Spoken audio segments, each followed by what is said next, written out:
Dim Eye Show. What's up, y'all? Welcome back to the Dim Eye Show. I'm here with the amazing Love Edmonson. Hello. How's it going? Great. Excited to be here. Excited to have you. Thanks for Thank coming on. So can you tell everyone a little bit about yourself? I definitely can.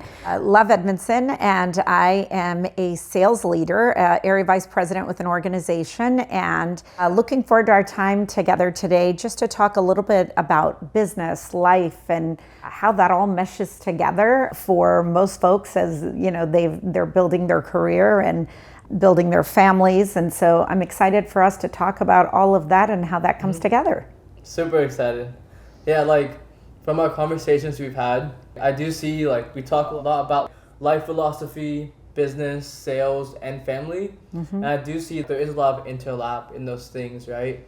And if you excel in one thing, you want to I'm excelling in one area. How can I apply the things that are making me excel in one area and apply it to others?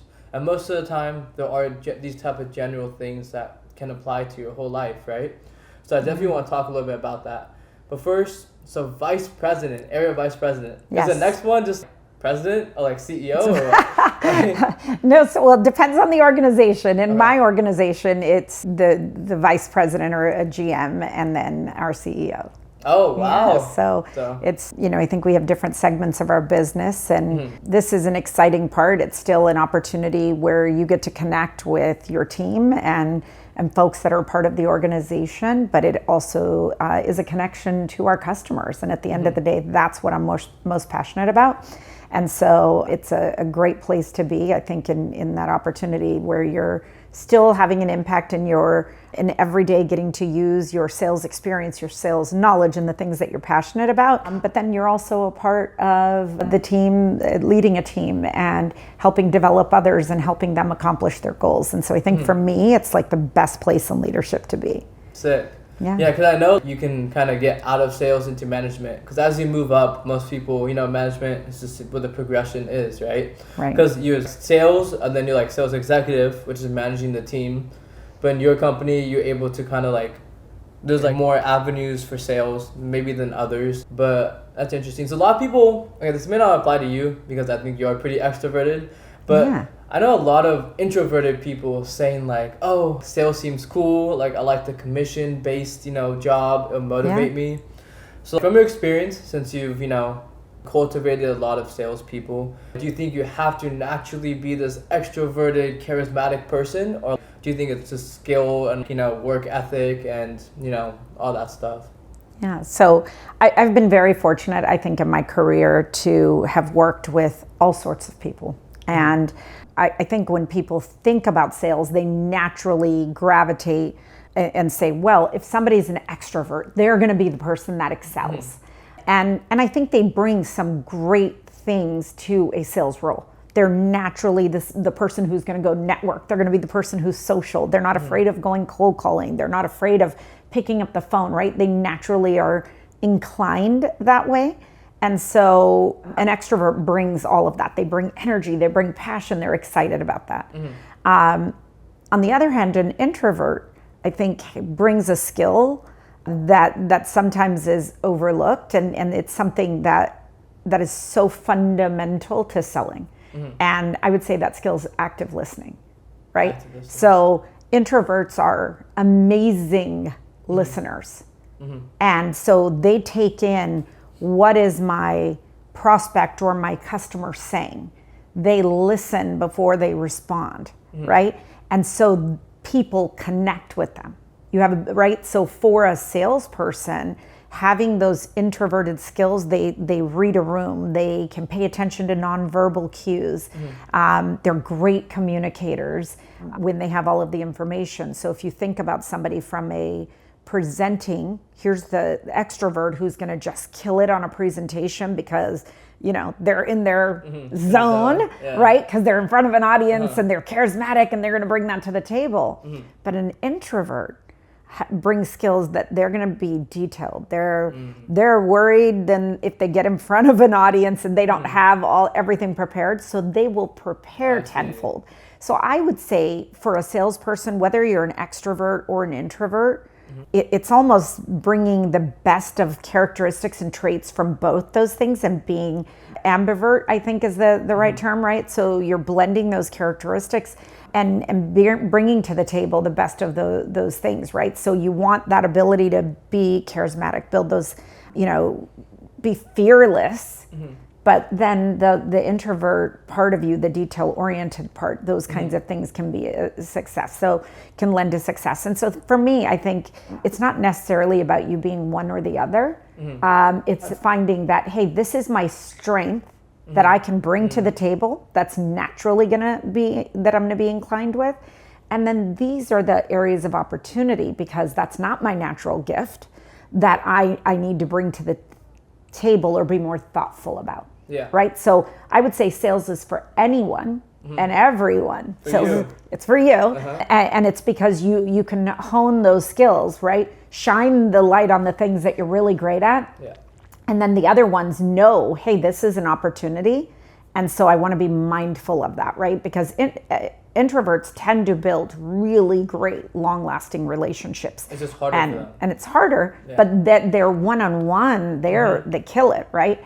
And so I think it's finding and honing, like, where in a sales organization does that fit, right? Account managers are dealing with a customer that's already been onboarded.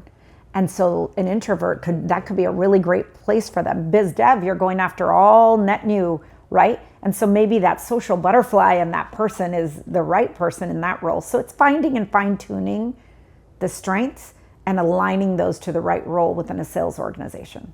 Wow, that's a really good answer. On average, do you see the most successful people in sales are more naturally, you said you obviously have to balance out, but naturally, do you see more introverts or extroverts? I think throughout my career, I've probably seen a blend. And I think what sets apart the high achiever or overachiever over their natural ability is the work ethic, the resilience, right, especially that person. Yes, because sales is, as much as it's a numbers game, that has a lot to do with your ability to persevere through, right? Like work through the no's to get to the yes, right? So those are the folks that are going to be the overachievers. They're going to be the person. It's not necessarily, are you an extrovert or an introvert? It's the other characteristics aligned to that are going to set you apart. Gotcha. Makes sense. There's no way around hard work and perseverance in anything you do. Agree. Gotcha. So you do business with a lot of, high-level people, big companies, correct? Yes. So my teams do, yes. So when you talk to these people, I guess what I'm trying to ask is, in high-achieving people, is there this type of similar or confidence, mindset, mentality, work ethic, whatever, all the qualities, all these high-achieving people, what do you think made them high-achieving? That's a great question. So I think when you look at any high achiever, what you find is some commonalities around how they work. And so for all of the folks that I've had the opportunity or pleasure to work with over the years that really tend to be, high achievers, not necessarily that they were born with that, right? It's that they were willing to go really 110% every single day. And that if they fail, they're willing to get up and find a different way, right? And so the commonality that I see, or the attribute that I see common, is personal drive. Personal drive. So their personal drive. Passion? Passion, yeah, right? So they're passionate about achieving success. They're passionate about being the best. They surround themselves with like-minded people, and they recognize that there's always room for growth, right? So they have that growth mindset. They recognize that they want to be in that top, and being a part of that is important to them. And so it's their own drive, their own motivation. There are people that are gifted in so many ways that don't have that drive, that won't succeed. But you can find people who work hard, who have a plan, who have that drive, and they may not be gifted and they will outperform. Yeah. Right? So I think for me, it's not about, hey, do you have the natural inclination towards that? But rather, do you have the drive, the determination, the perseverance, the resilience to keep getting up, to try again? If something doesn't work, that you can look at it through a different lens or a different way, and adapting quickly in environments. Yeah, and building, so thinking about that. And so I think all the commonality that you would see is that they have that, like when people say they have the it factor, I think that it factor is work ethic, it's perseverance, it's passion, it's drive. It's not, hey, I was gifted and I was born this way. Mm-hmm. It has more to do with what you put into it. I see. Yeah, it's interesting talking about natural gifts, because everyone has a natural gift. Yes. You know, whether you've learned what it is or not, you do have one. Yes, and agreed. I see it as your natural gift is a little like boost to you. It's a little like hand pushing you naturally to one side or one avenue. Mm-hmm. And you can do a lot with that. Like, what do you think your natural gift is? I don't know if that's a weird question to ask, but what do you think your natural gift is? So I will say, having been a leader for 20 years, I care about the people that I work with, right? Empathy? And I have, yes. So anybody who's worked for me, partnered with me, collaborated with me, will tell you that my natural gift is to help somebody feel they're the only person in the room and that they're the most important person in the room. And so I think that served me well in every role, and because it's authentically who I am, right? So I've found that in my education or in relationships or work, for me, it's always been being able to make the other person like know that I genuinely care. And I do. I genuinely care about their well-being. I genuinely care about their families. I genuinely care. And so when people feel that, and as a leader, when people feel that, they work 10 times harder to help accomplish goals because they value that you recognize that you care about that, and people respond really well to that. So for me, that gift has served me well in my whole career. The second thing, which I am a social butterfly, right? Like, and so it's going to provide me opportunities to connect and network with people. It's going to give me, right? I have no fear in asking. So in my current role, right, I have no fear in asking for the business and understanding that all outcomes should be mutually beneficial. And so sometimes salespeople forget that. They forget, like, hey, this is supposed to benefit both of our organizations, right? Like, it's easy. And so I think that fearless part of me, the not being afraid of like whatever that outcome, is a really great gift because it leads me to be able to ask and recognize like where, hey, here's, just ask and don't be afraid of what that response is, because a negative response or a no just tells you that it's either trying to try something different or to move somewhere else. So I think those would be my two gifts. The care part of just caring genuinely about people, and then that second part of being social and fearless in interactions. Mm-hmm.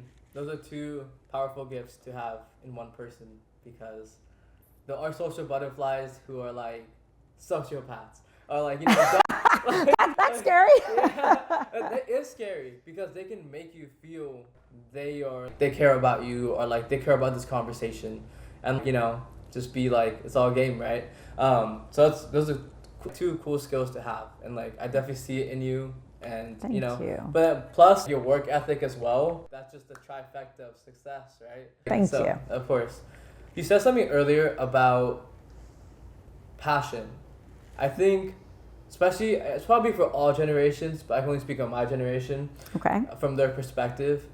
But a lot of people I know have this deep passion for something, creative, whatever, but they don't see any avenues for them to be able to, like work in that field or do that, because they're focused on survival or other things. Yeah. Like the job market seems very interesting right now. It doesn't seem catering towards people, especially since COVID.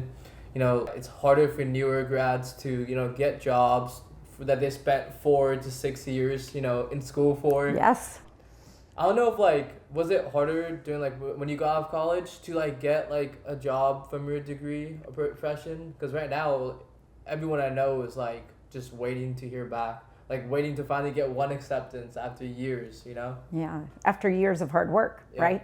So I'll say that I think we're in a very interesting time. And grads today, right, to your point, they've invested 4-6 years gathering or learning a area of study and then wanting to implement that. And so with the economic kind of place where it is, the highlights of discussions around tariffs and folks not being really confident in, hey, what is our economy going to look like? And then AI playing a part in that, right? So I think the grads today are in a really challenged position versus when I got out of school. I had a very clear, hey, I have my master's of science in counseling. Here's what I'm going to do as my next step. And then there wasn't, not that there wasn't as much competition, but it was different, right? So today you've got to figure out how you stand out, how do you fit into the new order, and then with the pressures of companies saying, I don't know what the economic downturn is exactly going to look like. I'm going to put a pause on hiring, and so you've got an abundance of people who've invested a lot of time. So I would say for grads as they're thinking about that, it is okay to take detours to get to where you want to go.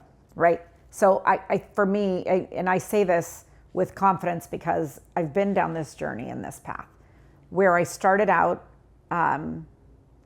with my undergrad degree with a very clear plan. And that clear plan 4 years later looked very different. And then I went and received my master's degree and was very confident this is going to be my career. And then 2 years into that career, recognizing it's not feeding me and my soul in the way that I thought it was going to. I want to pick your brain a little bit because you manage people, you have your own teams. Yes. You've been doing that for a while, correct? Yes, many years. Many years? Okay. 20 plus years. 20 plus years. Okay, so when was your first managerial position? Within a sales organization, it was leading a training, coaching, and development team. And so it was probably about 3-4 years into my career. I moved onto a team that helped develop a training model, a selling model, and I had the opportunity to lead a group of phenomenal people who were the top sales professionals within an organization. I had the opportunity to lead them and try to cultivate and replicate the attributes that made them successful. So I was the first team within a sales organization that I led. Gotcha. So now you lead a pretty high level team, I'm assuming, since you're VP of sales, right? With very high responsibilities and, book of business. Complex. Yeah. Yes. High value business. So when it comes to now versus, your previous manager positions, hiring people as a team, this is a few different questions. One, do you look for different things in people, or do you think those same attributes, qualities, all that kind of similar no matter what level you are on? And two, what have you seen, what surprised you? You hired someone, you're oh, these qualities, but then it was just kind of a surprise in how things turned out. Do you have those things where you this could have been good but it was bad, this could have been bad but it turned good, Oh yeah, yes. So I'll say leading a group of top sales professionals and them coming together to really kind of talk about drivers and coach folks in how to become better sales professional. And although it was early in my career, I think it taught me a tremendous amount about leadership as a whole. I had the opportunity to travel across not just the United States, but I had the opportunity to work with our partners in Europe, in Asia, and Brazil throughout my career. And during that time, things that I really began to see is successful attributes were the same, right? Across all of those countries, the attributes of high achievers was the same. And my leadership philosophy early on, while I was still trying to figure out what my philosophy was, the benefit that I gained is I got to see leaders all over the country and have an opportunity to see how they coach, how they develop, how they give feedback. So I got to learn from the best leaders all over. I got to see things that I go, ooh, I don't do that today. That's amazing. I love how they do X. I can, bring that into my leadership style or meld that into something I'm already doing, and maybe they had a particular spin. And so in that role, I think I gained so many leadership skills. Although that wasn't the function of my job, it was kind of a side effect of that job. And so, what I looked for then is the same things I look for today, right? It's that drive, it's the desire to be the best, that grit, that, passion, that drive. So I think those attributes are still the same. What's different, I think, from a leadership perspective is, I'm at a different place in my own life, right? I was a young leader. I was in my 20s, right?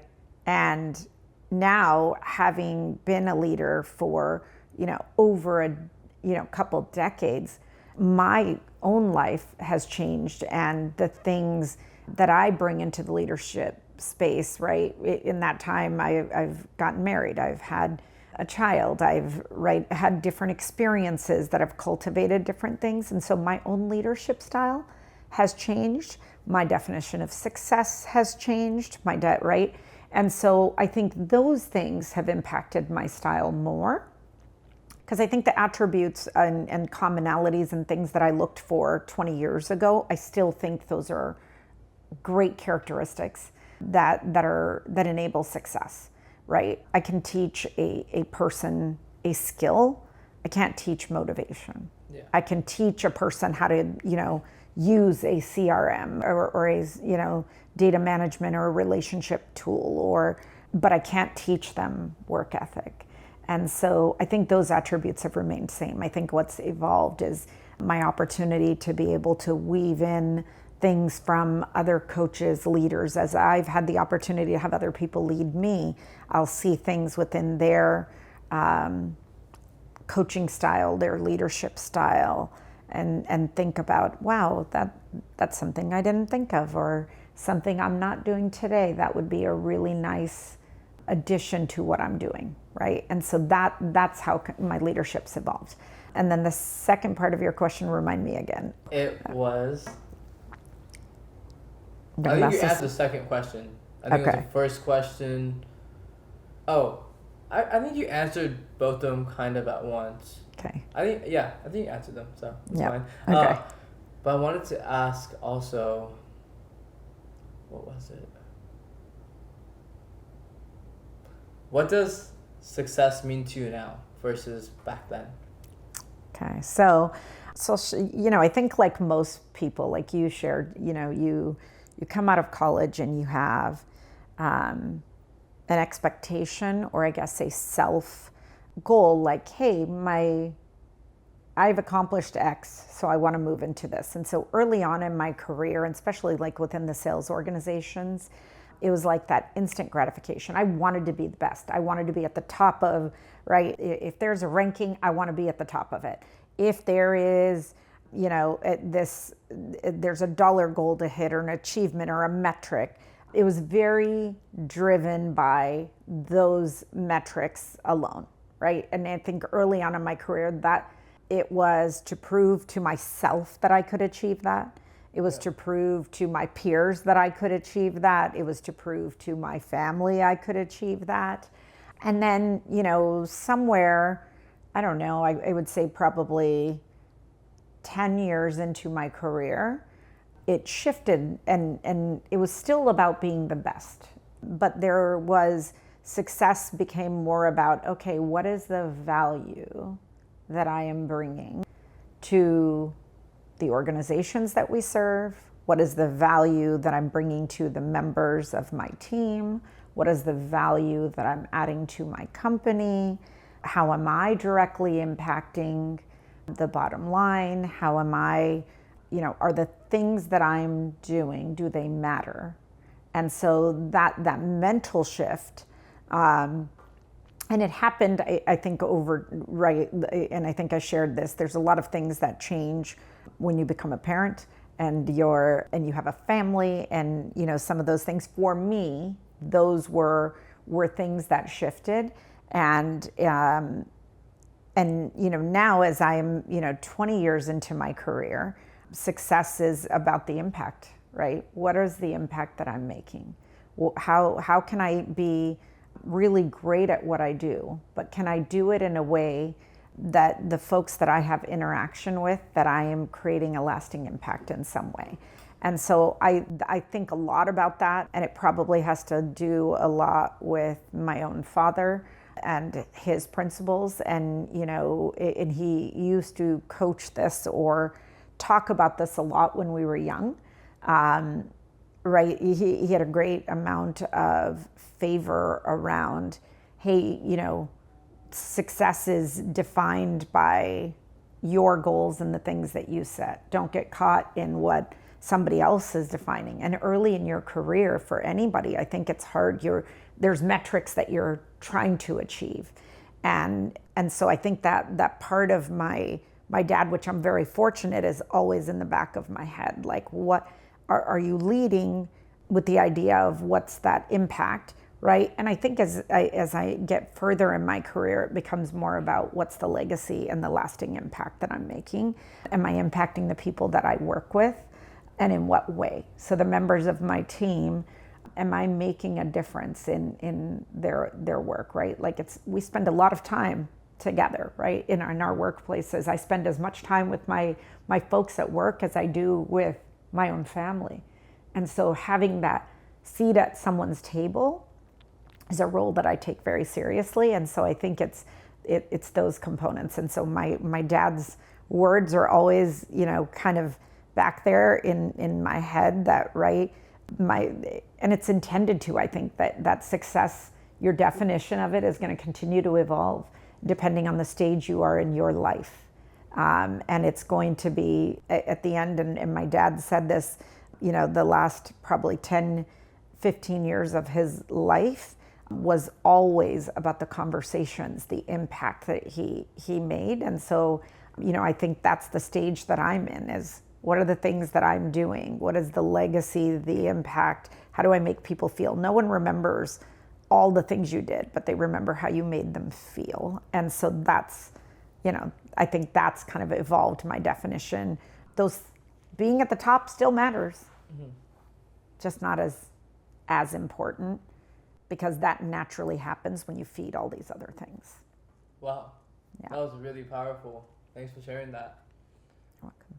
I think a lot of people do get trapped in this. You were saying something about when you were young, you wanted to prove it to other people. Oh, yes. Yeah. I like to win. That's still there. It's Yeah. it's under there. It's a part of who you are, right? But I think it's a natural progression of life to value that less, because at first, like, as people say, youth has power, and it's like to prove something to themselves and to the world, like the impact they can make, right? And once you make that impact, then you do have to realize, oh, like, life's not all about that, right? Yes. Like, the world's gonna keep moving regardless of what I do. Oh, yes. And I love how, like, it's great and very commendable that you kind of really learned that and, like, integrated it at, like, a pretty young age still. Because, like, some people still, like, they never want to stop, like, working, for example, because they just want to, like, prove their worth to themselves and others, when a job becomes your worth, or what you think, what is your worth to people.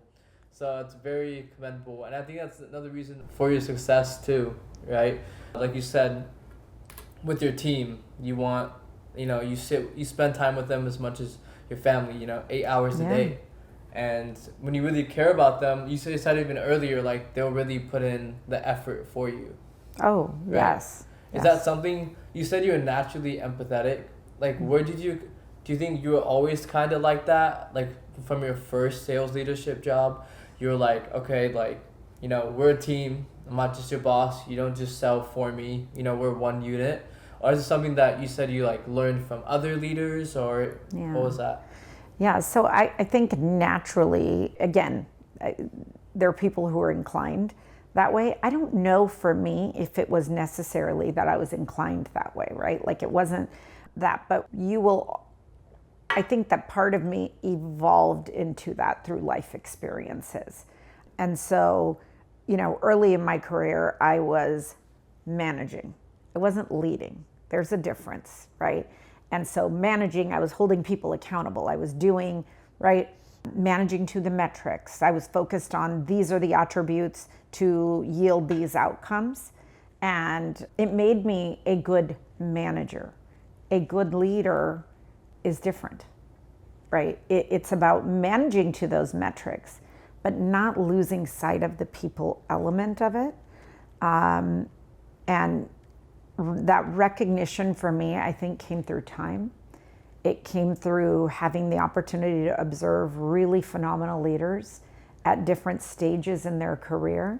I've had the privilege, and it is a privilege, to have seen the best leaders, and I still see them striving to be better than they were the day before. And so having an opportunity to learn and see folks execute, whether it was a crucial conversation or whether it was how they dealt with something, their emotional intelligence, right? Or their ability to put the person first, right? And provide feedback in a way it was meaningful. All of those things. I think that emotional intelligence of a leader is built over time. I don't think that you start a new leader doesn't come wrapped in, hey, they have all of this skill set.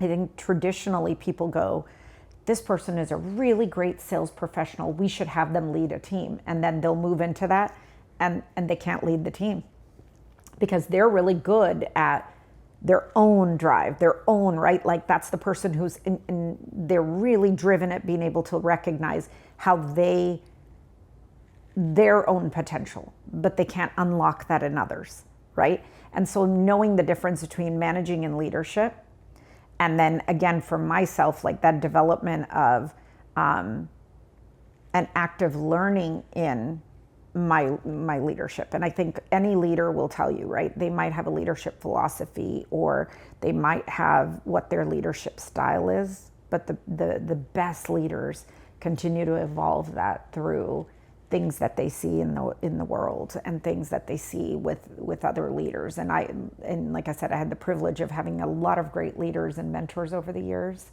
And I was able to implement ideas and maybe take some of the insights that they shared, or whether that when they led me, there were things that they would do that I would earmark as things that were important.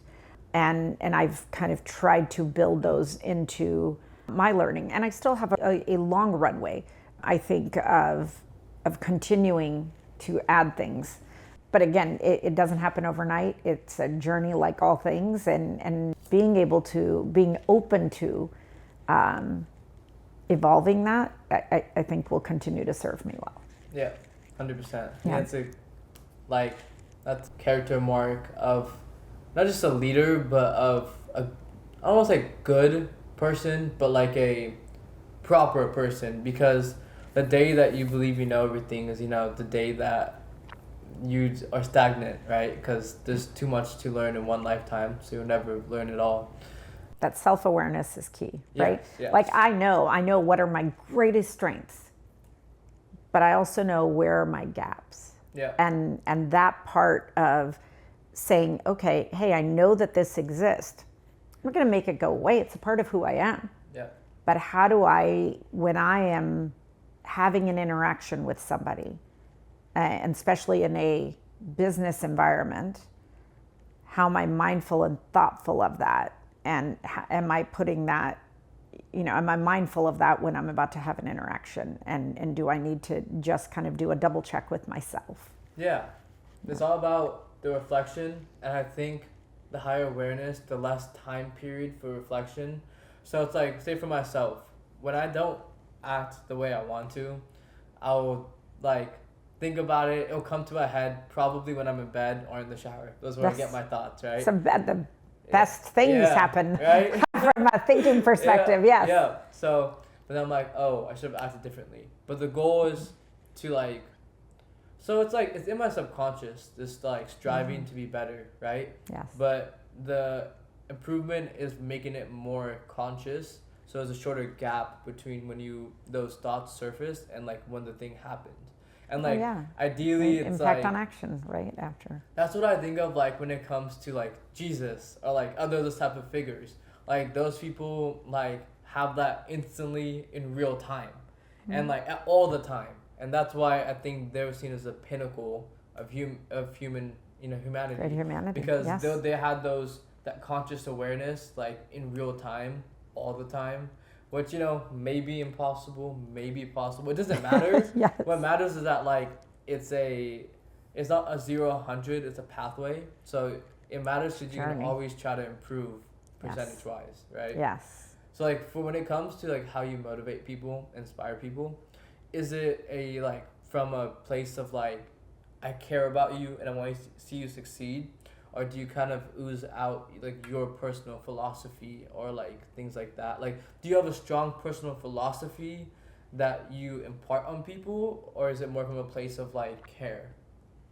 So I think it's a combination of things. So I say this all the time. I bring my authentic self to work. Okay.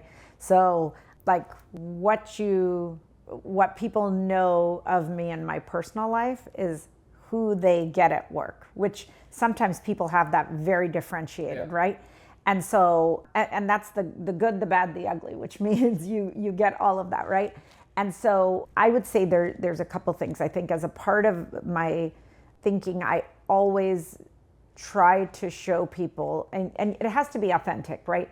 So, right, when you have somebody brand new on your team, you can't come to them and say, oh, I care.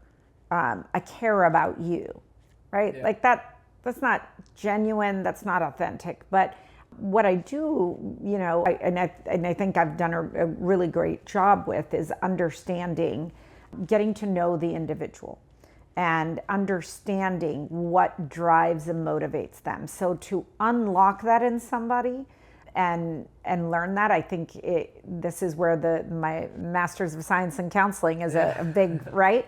Understanding people's motivation. We all have different reasons of what success, right? What success looks like, A. B, we all have different drivers of what is going to help us or unlock that potential. And so for me, it's understanding that, and that comes with establishing trust with somebody, building that trust, and then being able to navigate together. And so when I think about like the people on my team today, and I've, had an evolution about every 3 years within my organization, I've changed my position. So I've had new team about 3 years in where I have to start this again. I have to rebuild the relationships. I have to strengthen those relationships. I have to get to a place that I can have a vision for where my team's going. But more importantly, I have to be able to align the folks on my team around that vision, right? And that takes them having trust in me. And it takes me having trust that they're on the right seat, in the right seat on the bus, and to help us accomplish those things, right? And so that naturally, I think, happens through understanding one another. And really spending time to understand, what is this thing that it motivates this person. For some people, it's going to be that key of getting the recognition, the accomplishment, and giving and feeding that. For others, it's drivers of really needing hey, this is a person who helps me accomplish and gets, helps me get things done. They break barriers for me. They help me remove roadblocks, and that's important to them. And so it's understanding and tailoring my feedback and coaching to the individual. So it's not a one size fits all. Hey, this is how I motivate my team. No, this is how I motivate this person on my team. This is how I motivate this person on my team. This is how I motivate this person on my team. And it looks completely different, because what's important to this person on my team depends on where they are in their life, depends on what's in there, and it plays a part because they bring that to work too, just like I bring that, right? Mm-hmm. And so that, I think understanding people's motivation, it happens naturally. It happens when you're authentic with them, and it happens because you share who you are, and it becomes a part of the culture of your team. And so I think I've always been, my teams know many things about me in terms of my family, my life experiences, the things that I enjoy. And it's not because I'm just sharing that. I also want to know that about them. That helps me better coach, better develop, and motivate them when I understand them as a person and not just the person that shows up to work. Yeah. That's like kind of the benefit of having a smaller team. Because like at a lot of entry-level positions, huge teams, a lot less. But then I guess those are more about like who like has potential. Before you invest in someone, like you want to see if like, one, they have potential in terms of like if they have the grit to stick through it, because you don't want to invest like would you want to invest that much energy into someone who's going to quit after 6 months, after a year, right? So you want to make sure that like they're in it for the long term, right? It's easy to tell, right? Here's the best thing. I've said this my whole career. I will never invest more in someone's growth than they're willing to invest in themselves.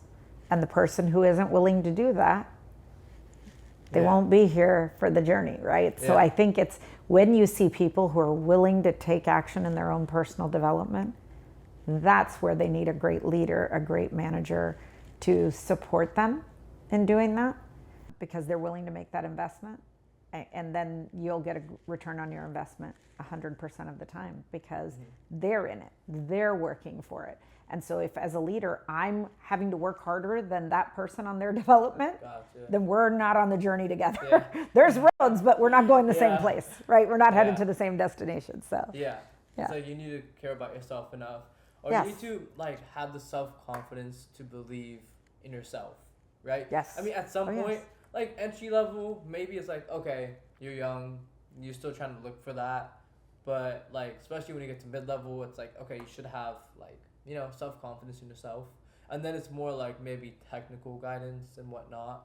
And then like, once you're advanced, is it like, they kind of know the technical stuff? It's more like, just like random stuff you help them with, or what? Like, cause at your level, I'm assuming your team has been in their role for a while, right? Yeah. So I'll say this. So I work in the enterprise space, right? So they're dealing with complex customers. They're dealing with those, and many of those people are very experienced, right? And I say this, I surround myself and with my teams, the intent is these people should all be smarter than me. I want them to be smarter than me. I want them to be folks that, they know our business. And so like, as I moved into the enterprise space, and I'm thinking like literally a handful of names popped in my head of people who were significantly more experienced in this space than I was when I transitioned to be their leader. And so, what would I bring to them? And so in our enterprise space, I run a team that is the account management. So it's business we currently own and business that we farm to grow, right? Further develop into different categories. And so what I've been able to bring to the table, even with having a very experienced team, and they're phenomenal. They're the cream of the crop. They're the best at what they do. They have years of experience over me. And so different things that I'm able to bring to them is beginning to understand what are outcomes that they're looking to achieve. What are their next milestones? So it comes down to, again, meeting my team where they are. These are experienced sellers. This is not, they don't need my input in how do I sell X product. It's more about building other pathways that increase their success. And so that's what I'm focused on. And it's really served us well, right? I have a really great team, and when I've transitioned, I've found that, anytime I'm in a new position, understanding that, hey, experienced sellers still benefit from coaching. They still benefit from feedback, but it's based on kind of the trajectory of how I can help them move the needle. Where do they see themselves today? Where are they trying to go? What are the roadblocks in getting them there? And how can I accelerate that as a leader? Gotcha. I like that. I like leadership. I think that's fun. Yes. It does sound fun.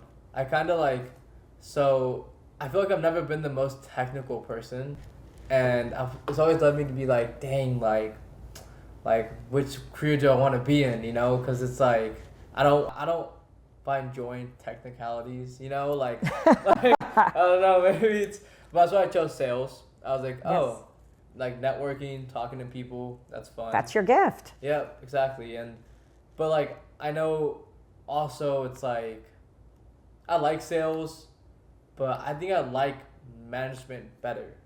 Cause I like selling to people, but what I love the most is motivating people. That's my favorite thing to do. I try to do that with friends, family, everyone. Cause, what I like actually is like helping people see the greatness in them. Cause I feel like, and that's leadership. Yeah. Right? So when you see the potential in others and help them, that light bulb. Mm-hmm.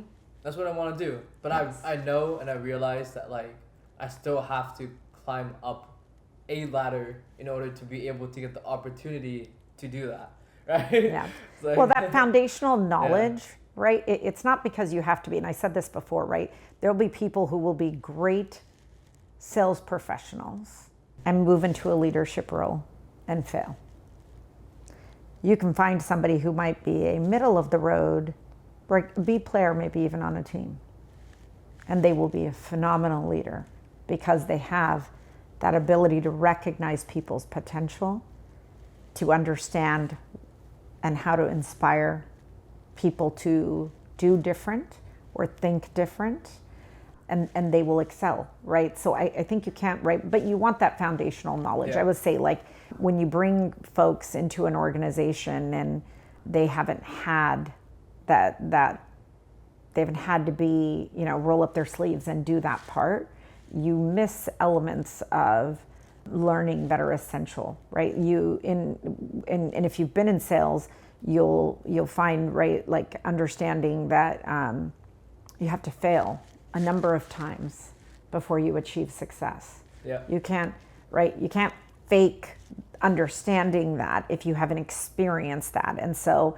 I think it's always a great learning, even if it's a short time that someone's in that they go through those hurdles, those experiences, because it is going to give you a better way to position things as a leader. And again, you don't have to be the 140% player. Yeah. You just have to know, right? These are some of the things that, hey, you're going to get a lot of no's to get to that yes. Mm-hmm. You're right. And you want to understand what a sales funnel, that experience of having, moving somebody through a pipeline, what that means and what it looks like. Although it will vary from organization to organization, having a good understanding of what is that selling cycle? What is the strategies? And right, you want to be able to have that dialogue. And I don't know that it can be necessarily taught just in a classroom and then put into play. And so I think having that experience is more about kind of building your own philosophies about that, your understanding of that, even if it's a short time, a year. In that, there's a lot of learning that then you can kind of take into your own management or leadership style. Especially if that's what your intention is too. Yes. 100%. And people have issues with there's some say high level leader who like moves from one company to another, and like I heard a lot of times where it just doesn't work. Like, it's better when it's internal climbing up, because like, what do you think that is? Like culture, like the sales technicalities of a specific company, like the differences between that and another one, like have you been in a situation where like you got a leader from like a different company come in and like it just doesn't work? Yeah. So I'll answer that in two ways. So I think that generations have changed, right? So, 40, 50 years ago, we really valued a person being at an organization for a really long time, right? It was not unheard of that somebody was like, oh, I've been at this organization for 30 years. I've been at this organization for 40 years, or this was my first job and I retired there. Then we had an era of where people said, hey, I'm taking this position. 1 year in, I'm taking the skills that I've gained and I'm moving somewhere else. And we moved into an era where people consistently just kind of jumped around. Yeah. And sometimes it works really well because you get a breath of fresh air with new ideas, new insights on how you do things. And sometimes it doesn't work because the person stays somewhere for only a year, so they don't get to see all of the foundational building blocks. They come in and they can't create that lasting impact. They're in, they're out, they move on, right? Yeah. And so for me, and I've been at the same organization, like I said, for almost 23 years. And what's great about the 23 years is I've pivoted and changed my role just enough that I'm within the same organization, but what I'm doing looks different. So I started my career in business development, where I was hunting and pursuing business for the mid-market space, small, SMB business. Then I transitioned and I was in a capacity where I was doing coaching and really focusing on enhancing our sellers' ability, how to make them more effective, focusing on, cold calling, focusing on prospecting, and kind of teaching that to our business development teams. When I led a part of the coaching team, we really honed in on the business development teams, building a foundational program, teaching sellers how to really manage their time, their behaviors, in helping kind of cultivate or build a selling culture and implementing some of those things. And so, every step, right? So as I'm going through these, I'm learning different skills. It's learning a new job. So I get the benefit of staying in a same organization. But personally, I benefit from shifting my position, getting me excited back into that active learning mindset, right? And still, while building my own internal knowledge about an organization. And so the advantage is you still create new learning, you bring fresh and new ideas because you're looking at it now through a different lens, having had different experiences. And so it's not me stagnant. Hey, I've been in the same business development job for 23 years in a company. Yeah. I've had 8 or 9 different roles within my own organization. Mm-hmm. And so in each of those pivots, now I'm like somebody who's in a brand new seat and getting to look at it. And so I think that's the best. And now, can somebody come from outside of an organization? And those disruptions are sometimes good for a business. Yes. I've had a lot of great leaders over the years that have come from other organizations. The time to get somebody up to speed takes time, right? They've got to be willing to make that investment, that they're not here for a 12-month, 18-month ride, but rather being a part of that long term and really getting to know, because it takes time. It takes 12, 18 months before you're, from the outside coming in to be able to do that. But at times when we've had somebody do that, it's been a great disruption for our business. I like also when we move people from like, hey, they were predominantly a inside sales leader, now they're moving to an outside sales leader, or they're moving from our mid-market business to our enterprise business, or they're moving from business development to account management, and they're within the organization. All those changes still cause disruption, but they're really good disruption. Yeah. right? They're good disruption. You get the expertise of the organization, but now you get a different lens. And so I love that. I think that meshes well within an organization. That seems pretty crucial to have that type of movement within companies. Yes. Is that common, like with big companies, like to do that? I'll say that's a change that I've seen within our organization. Gosh, probably over the last 15 years. And then I think COVID, making people move into a capacity where they were working from home or in a hybrid capacity, has allowed more, right, change management. I think we used to have the mindset, our company was headquartered somewhere and we had a lot of those kind of organizational roles only at our headquarters. And so now with, the evolution of what COVID did, now you can live anywhere, and it's allowed us to pull in talent from different places. And so now we have some more of that cross-functional leadership. Beneficial? I think so. Yes. Yeah. I think we were talking about this before, where it's like when one headquarters is in one place, higher chance of you getting people from that one state or surrounding states versus like cross country. Yes. You're missing out on like a whole pool of people but like, do you think that new leadership is just as effective through online, virtual versus in person? That's a tough one. I think that, again, this goes back to adaptability. It's the current environment, right? So I don't believe that organizations are ever going to go back to 100% in the office, everybody come to work and do that. I think there's always going to be a function of that now.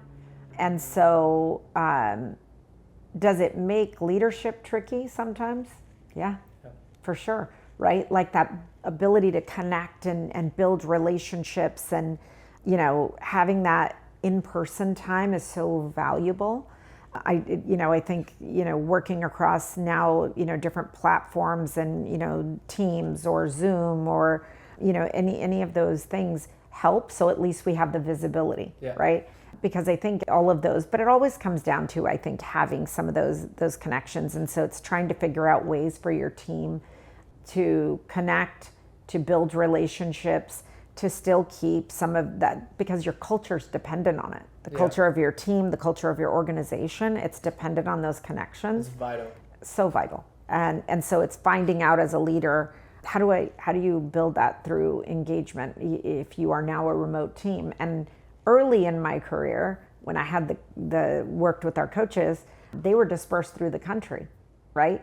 And so we didn't have the tools. I didn't have a Microsoft Teams, a Zoom at that time. And so we would fly together, be together somewhere, right? And be able to do that. And so I think there's no easier way. Like now you have so many tools that are disposable to you, but it is harder. It is harder. As a leader, you have to work to build that. Yeah. Yeah. That's easy. Like I've noticed where it's just like kind of cringe. It's like where it feels like it's like not childish, but almost like weird. Like sometimes like super forced. I guess it's like when you try to like force connection, it's like it's just that everyone's kind of like, what? Everyone knows it's not authentic when it's forced, right? Exactly. So again, it's part of that bringing your genuine self. True. Right? But yeah. In that sense, right? Yeah.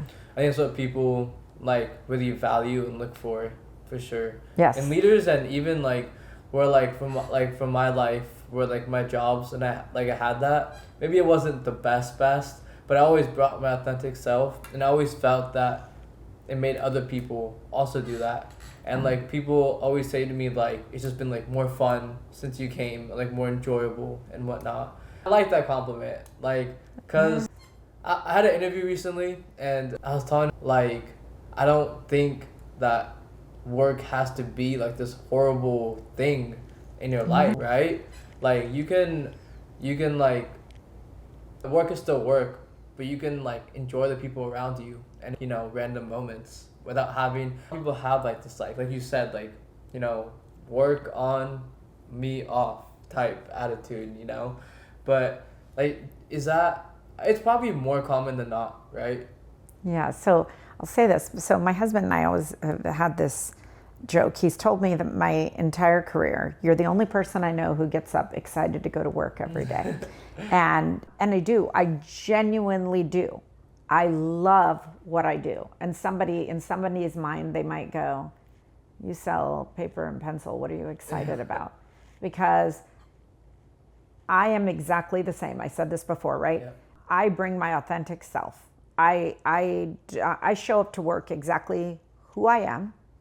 And as a part of that, and these are people I spend time with day in and day out. And so, not having to be this employee and then turn that off, it's not work to me, right? Like I love what we do because I believe that we help people accomplish goals, right? Whether somebody is open to business and they're starting out, and in my current role, I work and we serve the public sector. I help counties, cities, school districts take care of their constituents. And in all of those capacities, I'm excited every day because it's where I feel like I'm making an impact. And I said that my definition of success changed. And I care more about the impact. I care more about the legacy. I care about those things. And so as a result, that for me is meshed together, right? And so I enjoy coming to work, but it's because I don't see it as work. I don't see it as a job. And because I don't see it as a job, I show up excited every day. And every day is going to look a little different. I mean, there'll be good days, there'll be bad days like every other role, but it's a privilege to be able to work with people and help them accomplish goals.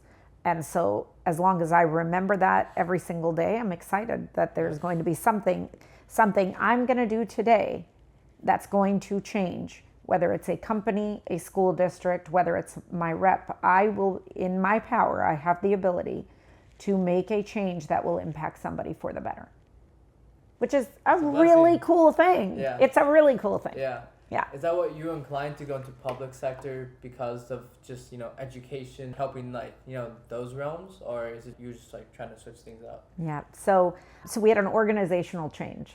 Okay. And I it wasn't even something that I thought about. It was a part of the business that we served, and then we had an organizational change that put me in that space. And the timing couldn't be more perfect. I'd been in my role about 2.5 years, and I shared with you, right? So it naturally happened. But what it did is it showed me a really amazing path within our organization of how I can play a role in something that's really meaningful. And so now it's, I think it's learning. There's a lot of learning as you work within, SLED, local government and education. There's a lot of rules and things, but it's exciting because I'm again in that active learning mindset. But I directly get to see an impact. Yeah. Right? Like there's a direct impact when we help somebody, a school district, or we help a city, or we help a county, or we help a church, or there's an immediate impact. And so that's exciting to see. And I think it's a part of, it just aligns nicely with where I am in my own personal journey, right? Thinking about hey, are the things that I'm doing of value, and how do they help and impact? And so it aligns really well with where I'm at in my life. Yeah. Great. It just happened that way, but yes. Yeah. As a parent, as yes. Your kids are still in school, right? Yep. So it feels good you're helping other kids, who also in school, because schools are underfunded, whatnot. So it's good to be able to help them. How do you, I know you're a very strong and good mother, right? And depends who you ask, right? It depends what day it is with my teen if she thinks I'm a good mom, but yes. What's kind of some skills or qualities that kind of you use transferable in your eyes to both personal and professional life? Yeah. So I would say, right, I have a teenager, and so the things that are probably the biggest transferable, again, is that active listening, right? So as a parent, you're constantly like, you want to guide, coach, but you got to listen to do any of that, right? And our kids are very informed versus, right? Like I think back to when I was a child, my parents said, you're doing X. And then they said it, off I went, and I was doing X, right? I'm compliant, and they said do this. And so I realize with my daughter that as I am having conversations, and not that she won't do it, she'll be compliant if I say it, but I really try to focus on that active listening, and that development part. And I think it's very similar. My dad always did that. My mom did that. They were both, extremely cognizant of, as they were raising, young kids, of having open lines of communication. They listened as much as they shared, they listened. And so that part, I think that active listening. The second one is the communication piece, right? I think that's a skill in sales, but in parenthood for myself, is keeping that line of communication open, and no matter what it is, and not offering solutions or saying this is the way it's going to be for my child, right? Like I want to employ that she develops critical thinking skills on her own, and that we're communicating pretty consistently. So I think those skills really translate. And then the last piece, I think the part that I think as a parent, every parent learns very quickly, adaptability, right? Like you're going to be all over the place, right? And so for me, it's the flexibility, right? And learning as a parent, I've quickly had to learn, like I can have whatever plan, my plan can change course, and it does all the time. And in having a young kid to a teenager, that you're constantly evolving and adapting and changing to the ever needs. Yeah, it's gonna happen, right? So for me, I think it's that in any environment, right? Think about all people who are successful or driven. The skill they learn is adaptability. And as a parent, that's a skill that transfers, because you learn that. I don't think I was very set, like this is how I want to do this. And then I had a child who taught me, no, it's not going to work that way. We're adapting because now my child needs are this, and so I think it's been a really good learning for me. And so there's a lot of skills I think that translate from my personal life into that professional life. They've probably helped me. Becoming a parent has helped me quite a bit refine some of those skills and look at those things differently, for sure. Good. Yeah. That's always a positive thing to hear. Because I've heard other people say that, and I'm like, that's good that you're noticing. Like, you're noticing and aware of how your kid's making you adapt, and then you implying, integrating that into who you are, which is going to spill over to your professional life. Yeah. Like, adaptability is very important. Like, I tell my parents, other parents, yes.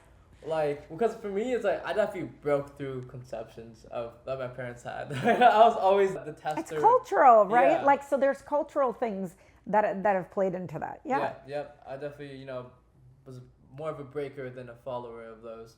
But I tell them it's maybe frank, but the young ones are the ones who are gonna be alive. The older generation's gonna die.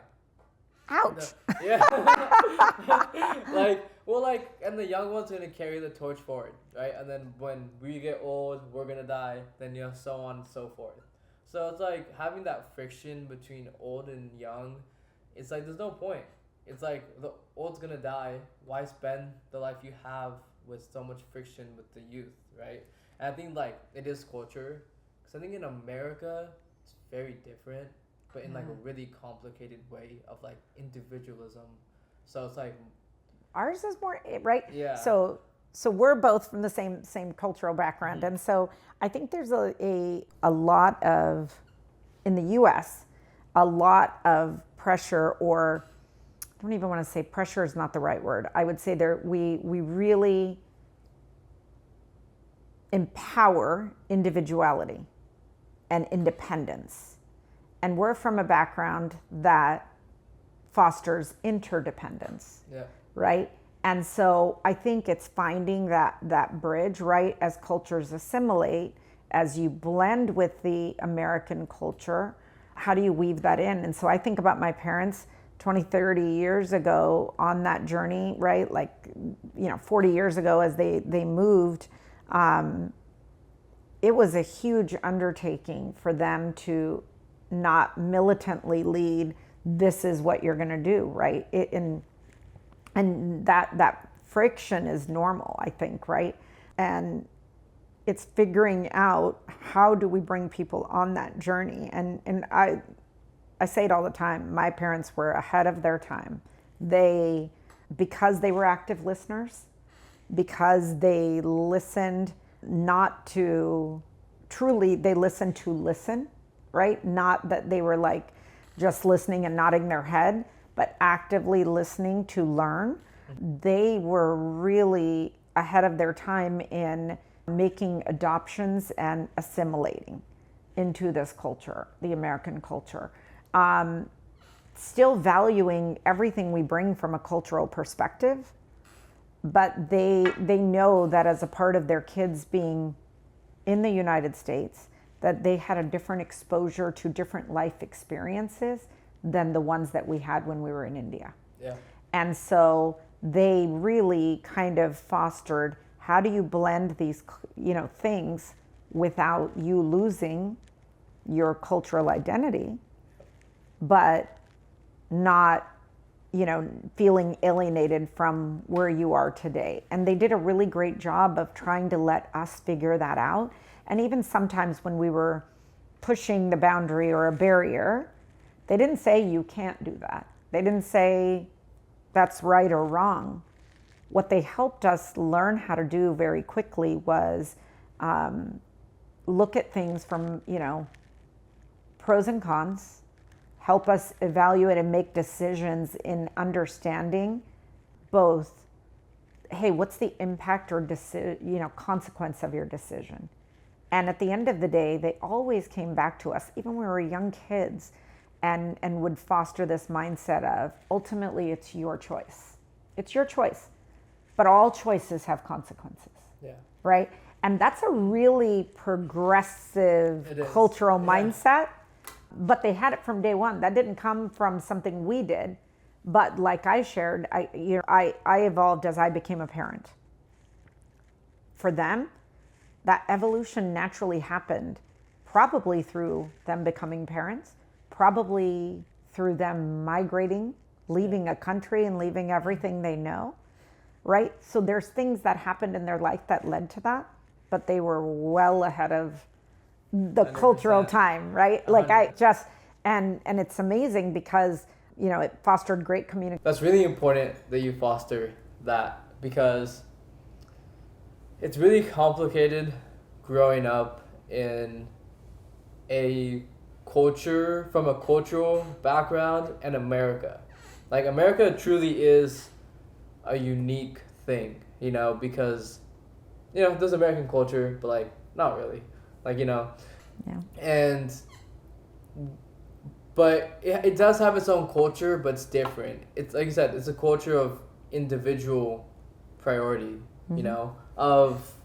And then, a lot of that turns into, like, excess, excessiveness, and which is, like, very rare, because most other cultures prioritize constraints, while America is like, no constraints, and growing up as a kid, especially, I know, like, for women, like, from cultural backgrounds, growing up in America, it's very complicated, because most cultures are more strict on women than men.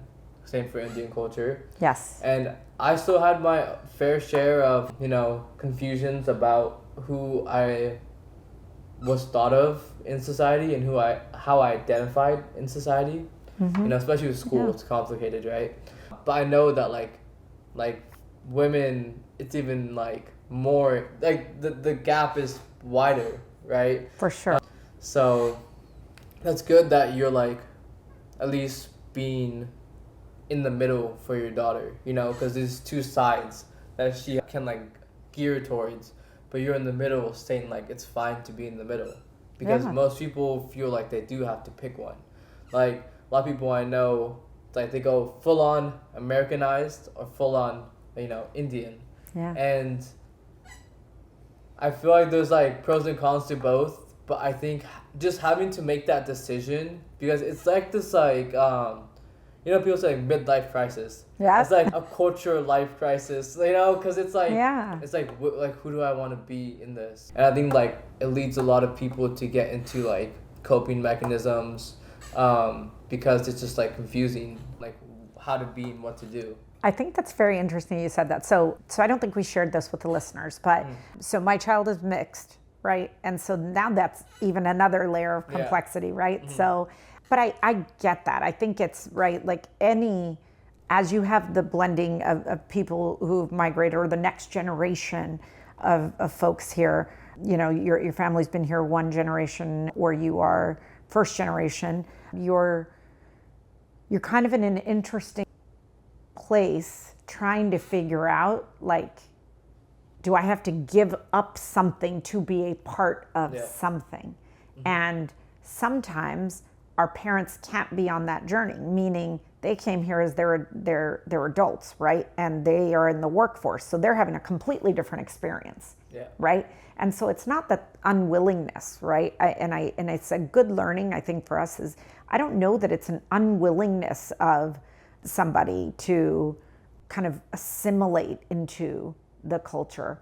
I think it's just the learning and understanding of, hey, how do I help my child get to this state? Because while independence is highly revered, am I still independent and teaching them about being a part of a community and serving others? And I think that's where we get some of that. People get really nervous when somebody goes, hey, I've moved here. I don't want to lose my kids to just now this American culture. I still want them to retain these values. And so the part that I'm trying to work on for my own self and my own life is recognizing that, hey, my child doesn't have to lose those cultural attributes, right? Because those are values. Yeah. They don't have to be lost if she gains independence, and she can have that. And if those are values that are kind of woven throughout her life, they're not going to lose that. Because I think if somebody looked at it from the outside and looked at, 20 years ago when I decided to marry outside of my culture, which was unheard of 25 years ago, they would have said, oh, she is departing from our culture completely. Yeah. And like and it's quite the opposite. And my parents didn't take that stance because they knew I didn't lose any part of didn't lose my culture. I didn't lose who I was. I didn't lose any of the values that were, shared with me or poured into me from my family. I didn't lose any of that, right? I happened to have fallen in love with somebody who was outside of that. And so for me, it's been, a really good learning to try and figure out, how through that assimilation and even the assimilation, and the joining of our two families together, man, it's been a really great learning and understanding of, I haven't lost that. I've gained a family who values the exact same things, right? So my family, my parents really value placing emphasis on the importance of family and family first. They place importance on understanding, right, that belief and having that faith in God. They really value education. They really value all of those things. Well, the family that I'm a part of values those exact same things. They're Italian, not the same religion, but as we blend together, we realized our values have a lot of more commonalities than they do differences. And so, for Ava, I think for my, is trying to figure out, how do I keep and blend those things? And she gets the beauty of picking from really two great, rich cultures, but at the end of the day, those attributes are very similar. Yeah. And so, I think it's exciting to be able to do that, but I recognize that it is a struggle. It is trying to figure that out for yourself, bringing parents on that journey with you, right? Because they're in a different place. They're adults, and they've developed who they are. Yeah. Right? And the fear comes of thinking, hey, am I going to lose the all of the things that I've bestowed on my child? Are they going to get lost as they get into, the American culture? Are they going to lose those things? And I think, when they see that, you naturally still are going to go towards those things, right? Like I naturally still gravitate towards all of the things that were bestowed upon me all those years. Yeah. Just it's in you somewhere. And, even if I kind of veered away from it for, those are natural things. They're not rebellion things. They're just, hey, I moved here and then I kind of weaved back and figured out kind of who am I, right? Who am I, and how do all of these things fit into who I am and where I'm trying to go? Yeah.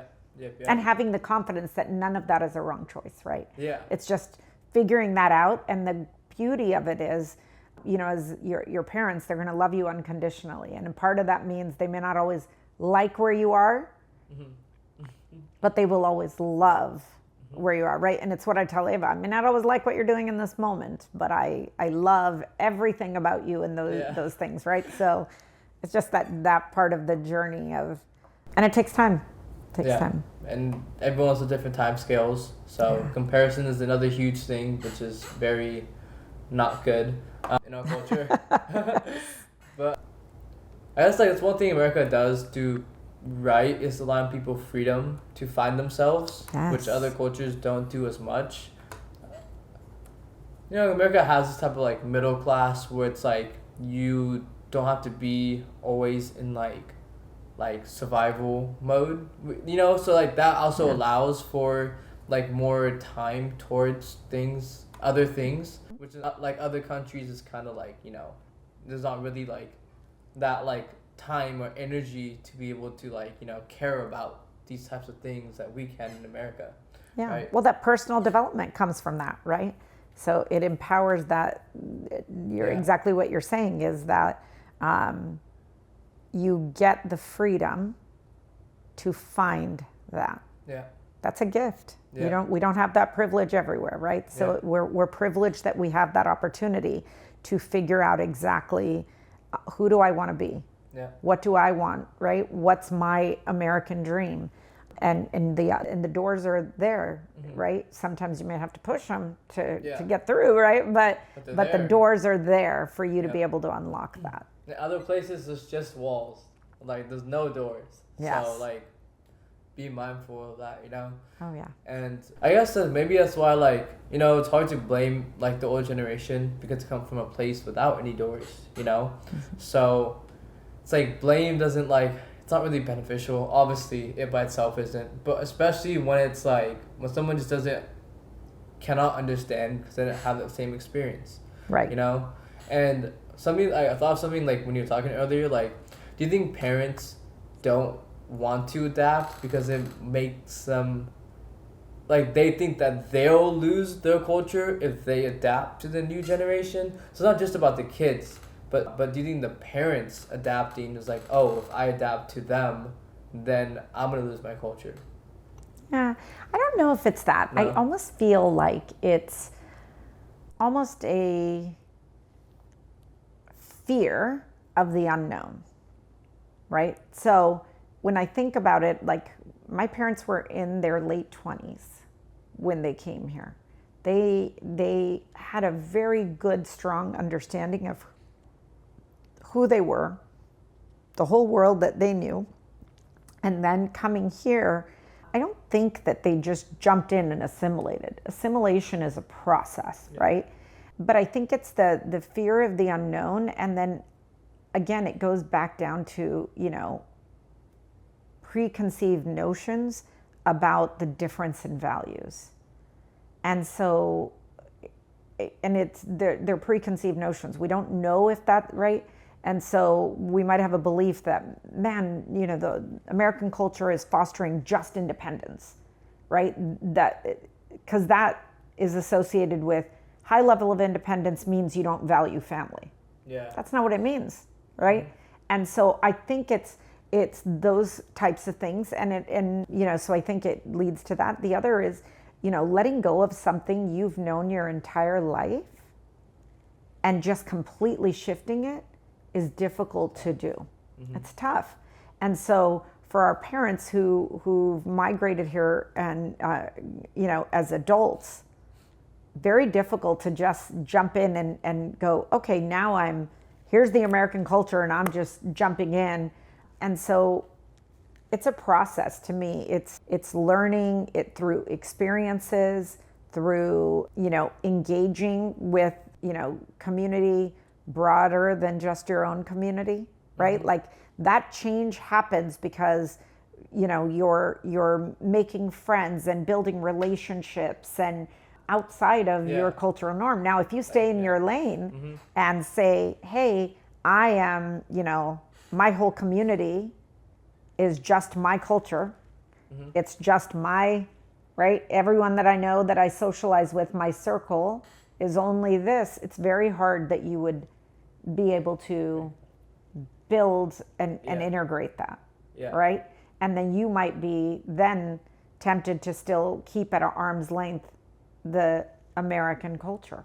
Mm-hmm. But I think that part of that is, as there's more experiences and opportunities and that broader understanding of community, the community is, is broader, not just, right, not just our culture. Indian community and, right, broader. It's an opportunity then to be able to weave in some of those aspects. And then that fear, I think, goes down a little bit because like all cultures, people are fearful of losing that and losing, whether it's that identity or connection to it.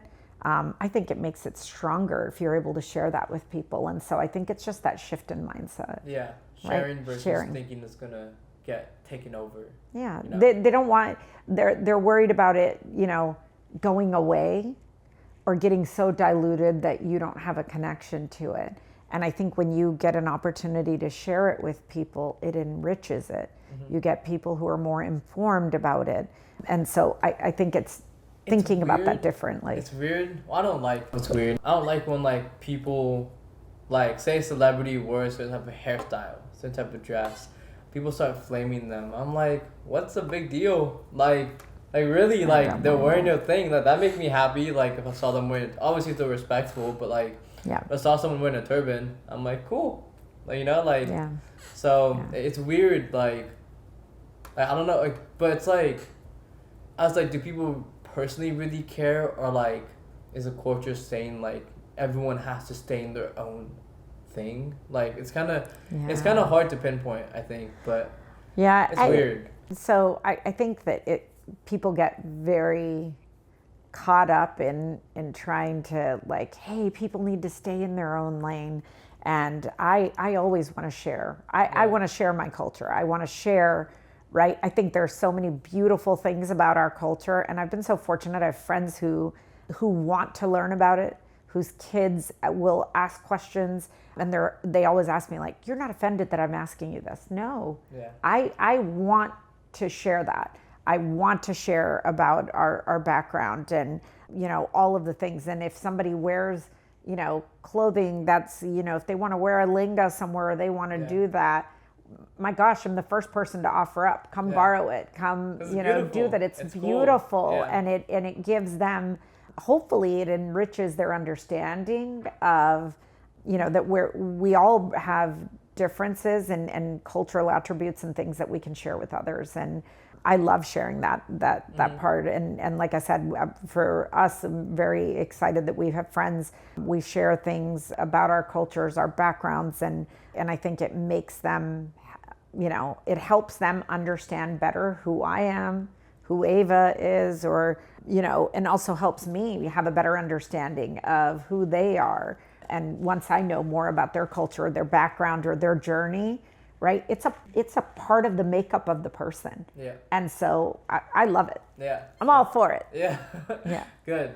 And like, yeah, as soon as parents like become open to it, like they'll enjoy it too, right? Yeah. Like, because they have even more like rich knowledge and experiences and like things to share. What traditions, the values, all of those things, right? Yeah. And it's a gift to be able to share that with people. And like you said, that generation won't be here for eternity. And so having them share that gift is a blessing. It is. And guys, like, don't like be on good terms with their parents. Sorry, not the dumb part. Be on good terms with their parents. Because like it's like you were saying about like breaking barriers between like kid and parents, right? It's like you can do that. A lot of people do that in a very like spiteful and hateful way, but it's like because they feel judged by their parents, right? But like even if your parents judge you, but you still act loving towards them and you act well, then that's what's really gonna change them. So it's pretty much like when you change like things you do, but your values are still the same that they taught you, then it creates like this like question in their head, like, oh wait, this is still the same kid that I raised like, you know, to be like this, but he may now be doing this career, he may be, you know, dressing like this, or you know whatnot, he may like this, you know, versus that, like, but when you're all love, then it's like just opens the door for communication. Yeah, exactly. And I think that's so meaningful. It is. And like, but like when you're like, because I've seen this a lot where you're just like, you shut down whenever like that communication comes up because you're like, here we go again, and like, or you yell at them, like it's just stepping backwards, you know, like it's well, that doesn't help anyone progress forward, right? Yeah. So it's if you can take that mindset of, you know, it's based in the fear of losing something. And so if you can look at it through that lens, then you know, hey, I say it all the time, like unconditional love. If that's the basis of that relationship with your parent and vice versa, which, you know, it is, that if you don't lose sight of that and your communication echoes that and all of those things, you're going to get an opportunity to be able to share, an opportunity to communicate. But if everybody overreacts, right, you'll never get to that point. So. It's the hardest thing in the world, but something worth striving for. Yes. Because, you know, family is still your family, end of the day. Yes. All right, so I don't know if you guys have watched the other episodes. On my Instagram, @DimIShow, I asked you guys if you guys have any questions for my lovely guest. And Love received the most amount of questions ever, which I thought was deserving because she's great. So we're going to get into it, okay? Okay. All right. First question. First question. You talked about this a little bit. What are your thoughts on AI and leadership? Absolutely valuable. Okay. Here to stay. Become an expert. Get in there, figure out how it makes you better. It's not going to replace leadership. It's not going to replace leadership. Until Terminator, right? Remember that? Yes. Yeah. It's not going to replace leadership, but it will supplement what you do and make you more effective and efficient. Don't be afraid of it. You know, there's always going to be advancements, and the quicker you jump on that train and begin employing those tools, the better outcomes. Well said. Yes. And that question was asked by Natasha, Professor Palumbo. I did a podcast with her. I think you guys would be great friends. Like, I want to see this connection. Yes. She's also just a boss. Like, she's great. Love it. Introduce us. Yeah, I will. Okay, next one by Brandon. What are some unexpected / unique traits that make a successful salesperson / team? Collaboration, right? I think that's the number one. You have to have people who work well with others internally, externally. And people say it all the time, like as a buzzword, right? Like, but it's essential. When people can work effectively with others, they can move at lightning speed. Adaptability, I said it before, I think we have environments and dynamics that are consistently changing, whether it's through technological advancements, whether it's through things that are happening in the economic climate. And a person's ability to quickly adapt is going to be essential to their success. Okay. Yeah. Great. Be authentic during all that. Yes. Right. That's what I learned from this conversation too. Good. From Nathan, what is the strategy to make a sale? Engagement, gaining trust, and execution of the sale. Yeah. So I always think of it as a relationship, right? And so a lot of people in sales will talk about become the expert of your product and features and benefits. And people who've known me over the years have heard me say, no one wants you to come do a show up and throw up. Okay. And so knowing features and benefits of great value as an organization, for you to understand the values that you bring, but be an active listener so you can learn what's important to your prospect or your customer, and then align your solutions to what's important to them. So listen, right? Listen. Take the solutions that you have, those benefits that you talked about, and align them to what's important to them. They don't care you're the best of everything. They don't care you're the largest company. They don't care about any of those things. Only thing that matters to somebody is what's important to me, what's broken in my system, and how does your solution fit into that. And I think if you can do that, because you're then listening to what's important to them and providing solutions for that, that'll help you make that sale, right? And then understanding, for me, I always think about the long term. It's not about this sale. It's about the long-term relationship, because that is where the difference between creating a one-time sale and creating a customer is that you're doing something that benefits them. The solution, you're thinking about it as think of yourself as a unpaid employee to that business. Okay. And if that's how you think about it, think of you as an extension of their team. And when they view you as that, they will consistently come to you and say, hey, I've got this, or I need this. And you'll naturally be the person that they come to, because you didn't sell them on something. You provided a solution to something. Gotcha. So even if you make a smaller sale today, it's okay, because then you have multiple sales in the future. Yeah, if you've done right by the customer and you've really understood and you're building a partnership, it can start very small. Some of the best customers I have today are relationships that have been vetted and built over time. None of those came in and they were a multi-million-dollar customer, right? They evolved into that through our joint relationships. Great. Yeah. Next one by Priyanka. What do you wish you knew when you started? I guess your career or something, anything. Yeah. That failure is a part of the game, right? In life, in my career, that failure is not something to fear. That when it happens, when that door closes, another one's going to open. And that every time that you fail, you've learned something. You've learned something. And that active learning will make you better. Yeah, 100%. So, yeah. Agreed. Jehangir, if you could be any animal, what animal would you be? Ooh, okay. See, naturally people would think a lion in business, but I would say a dolphin. Okay. Dolphins are adaptable in environments. They're great communicators, and they have an ability to work together towards a goal. And so I think those are the attributes. And so I'd say I'm most like a dolphin. Honestly, I like that better than lion. That's actually cool. Yeah. I like that answer. Yeah. All right, by Sean, what motivates you to keep going? I know we didn't get to touch on it a lot during our time together, but those that know me in my personal life know the importance of family to me, and extended family. And so the thing that I'm most passionate about, the thing that drives everything that I do, is to be a really great role model for my own child, but my nieces, my nephews, and all of the kids in our family, but it's my number one driver. It's why I do everything that I do.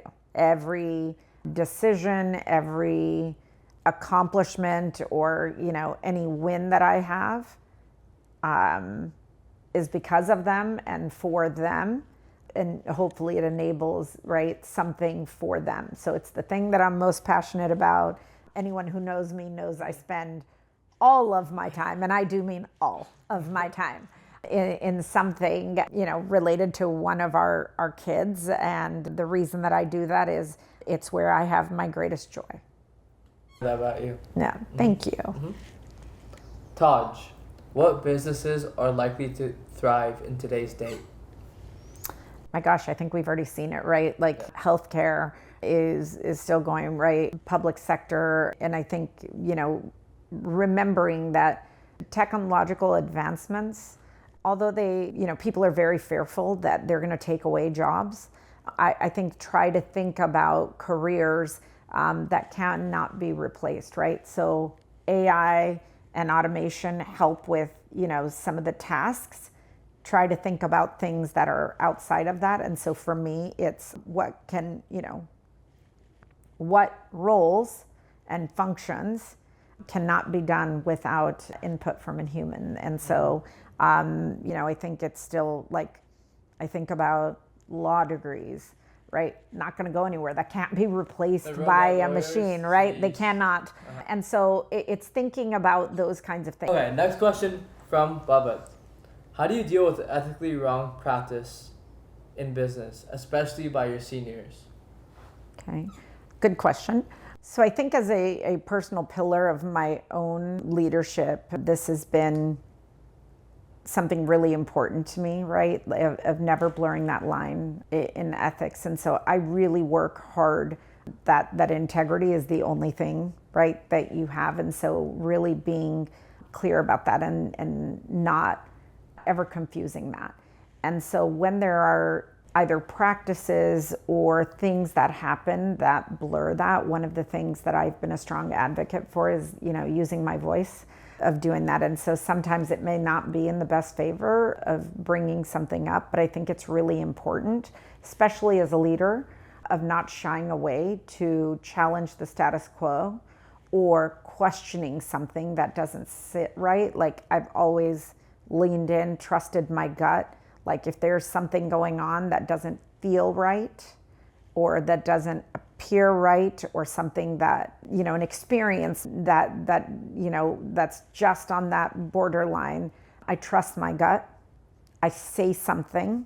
And, I'm a firm believer, don't bring something to the table that you're not thinking about, right, a solution. And so it's important to me, that I am thinking about that level of integrity, right? So because it's a part of who I am as a leader. Yeah. And so I constantly listen to that gut check or that voice. If there's something not sitting right, am I going to, address it, and how? I think the worst thing that you can do is stay silent. And so for me, it's always been about openly discussing it and not just shying away from that, right? Even if it doesn't put you in the best light, it's important that you, right? Sometimes people don't know that something's happening. All right, next question by Gromok. Business equals risk. What do you think? Agree. You've got to be able and willing to take risks, sometimes to help things move along. Yeah. Agree. Exactly. All right, next one by Karan. Biggest hurdle you've experienced? Oh, biggest hurdle I've experienced. I think in any organization or when there's a change in leadership, having to reprove your value, your worth. And anytime you have a change in leadership or you have a change in, anybody who is in your chain of reporting, it's having to start that process over. And so adapting quickly, understanding what's important to them. You can't share with them yesterday's successes, right? Because they're entering the journey at a certain time. And so always trying to figure out how you continue to bring that to the table and help them see how you're a valued member of that team. Wow, good answer. Yeah. All right, next question. by Micah. What's a better investment, crypto or collectibles for future generations? Ooh, okay. So this goes again back to risk. So personally, do not take financial advice from me. I'm just going to say this now. Crypto, if you're willing to take bold risks and rewards, right? It can be quick, right? Mm-hmm. So collectibles, if you have interest in things that you're passionate about, yes, all day long. But cryptocurrency for me, yes. Yeah, cool. Next question by Kirk. Are there any other ventures/goals you have in mind? Are you content with what you have? So never content with, the status quo. I'm always thinking about what's that next chapter. So I think I shared, right, I have a teenager who's going to be moving on to the next chapter in her life. So I'm trying to think about what are things that inspire me that I want to tap into, and what that next part of my journey looks like. I still want to, definitely, I will stay in the business space and continue to do that. But on a personal note, I will be doing some fun, interesting things in social media. And so more to come on that, but stay tuned on that. But that's what I'm working on now, and trying to build and develop some things around that. Yep. And I'm excited about that, right? Again, it's that journey of, as she goes off onto her next chapter, is tapping into some of those things to get me creatively thinking about what's that impact. And we talked about legacy and building that. Yeah. So I'm excited about it. I know you're going to do great things, and I'll definitely let you guys know when that becomes a thing. Yeah. If you guys like this podcast, just think about her own topics and whatnot. I think it's going to be immense value. So thank you. Looking forward to that. Mm-hmm. Thank you. Next one by Michael. How many times did you fail on your journey, and what sets apart the successful from the failures in business? Yeah. So I say this all the time. I have failed many a times, and it has always been the precursor to the success. And I have no shame in this, so I'll share this, and I don't even think you know this. So I started my journey, and I started school and in the UC system. And when I had my first quarter, and it did not go well, right? To say the least. I was excited about the independence and excited about the freedom to do whatever I want and staying up late and all of those great things. And coming out of that first quarter, I went on academic probation, and I literally had a counselor say to me, I don't think this is the right school for you. I don't think this is the right place for you. It was not a positive coaching experience, and nothing fuels a motivated person more than when somebody tells somebody like me that you can't do something, because I will go out of my way to prove you wrong. And so thank you to that counselor. Yep, Counselor Melanie, because she is the inspiration for why I continued on, went to school, and gained my master's degree. Not only was I more than qualified to be at that school, I just needed some inspiration for that. And so, and even in my career, I wouldn't even say they were failures. I said this before, detours, right? Those detours and those destinations give you such valuable things that make up and prepare you for the path you're supposed to be on. And so I wouldn't say, don't think of them as failures. Think of them as stopping points to your ultimate destination. Good. And then is that what sets apart the successful from the failures? Don't take it personally, just improve. Yeah. Growth. Yeah. I hear commonly in business, growth mindset. It is and don't let that, the people that will get stuck will be the people who fail and say it can't be done. Gotcha. And for me, it's, I failed, so there's a better way to do it. Yep. So that wasn't the right way, there's another way. Passion and willpower. Next one from Ryan. How do you balance long-term vision with short-term goals? Ooh.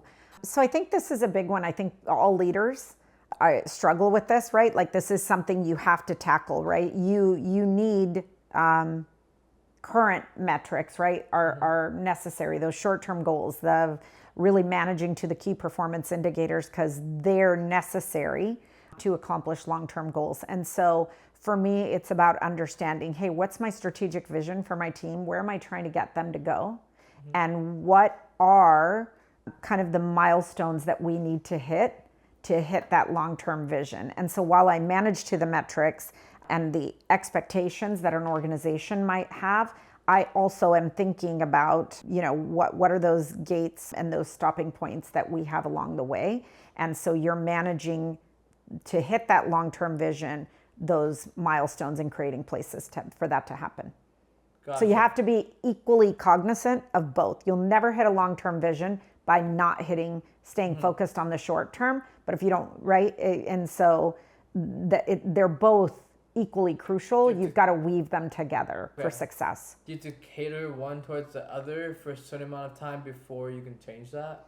Yeah, I think if you're not hitting short-term metrics, you'll never get to this long-term vision, right? Okay. And so I think that you have to build, hey, are these the right metrics, the right things, and do they align to that long-term vision? And how do they align, right? Gotcha. So I think that you've got to be mindful in executing current things to hit that long-term goal. Okay. So without it, you can't. Yeah. So like, for example, stepping stones, right? Yeah, if you want to be an account executive, focus on your numbers. If you want to be a management, focus a lot on helping people. Yeah. Well, and I think you still want to build in, okay, hey, here's my long-term goal. I am looking to be a leader in X amount of time. How do I take immediate success, right? Like no one's going to look at me if I am a D performer, right? How do I what are the attributes that I need to gain now, the skill set I need to gain now to become, top of the class? So I'm putting into practice the things that are going to be necessary later.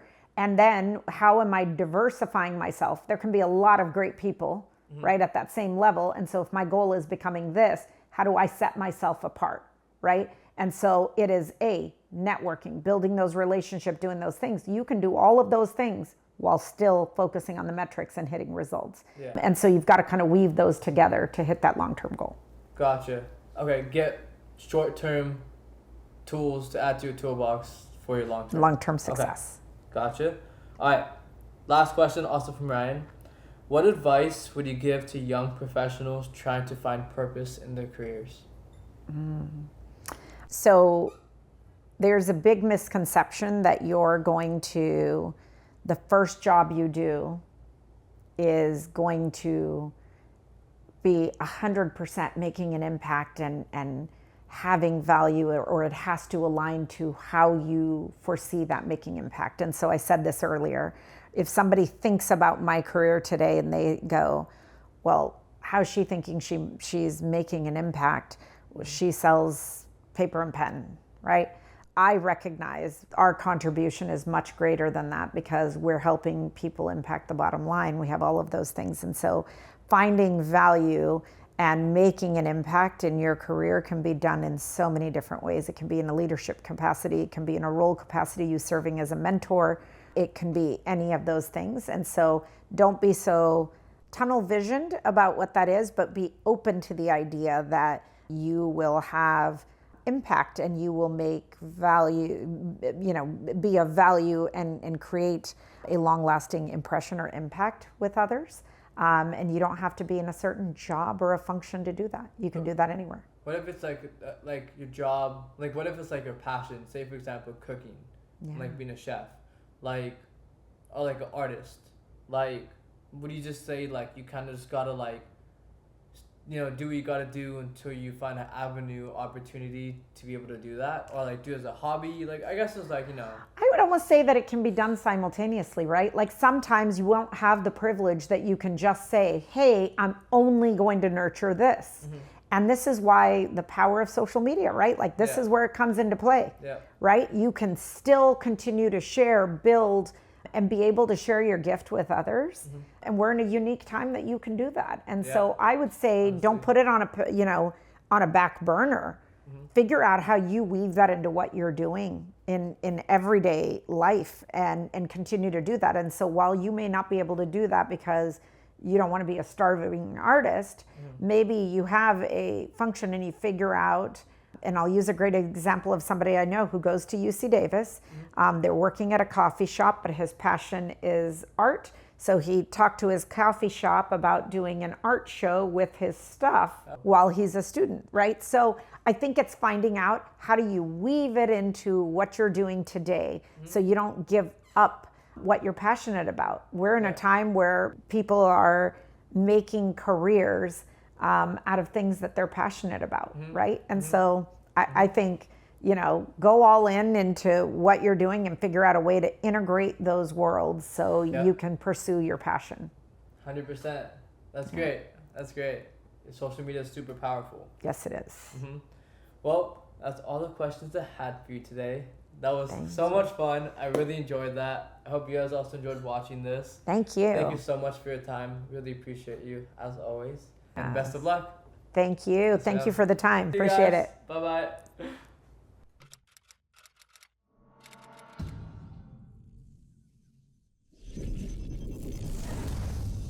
The Dim Eye Show.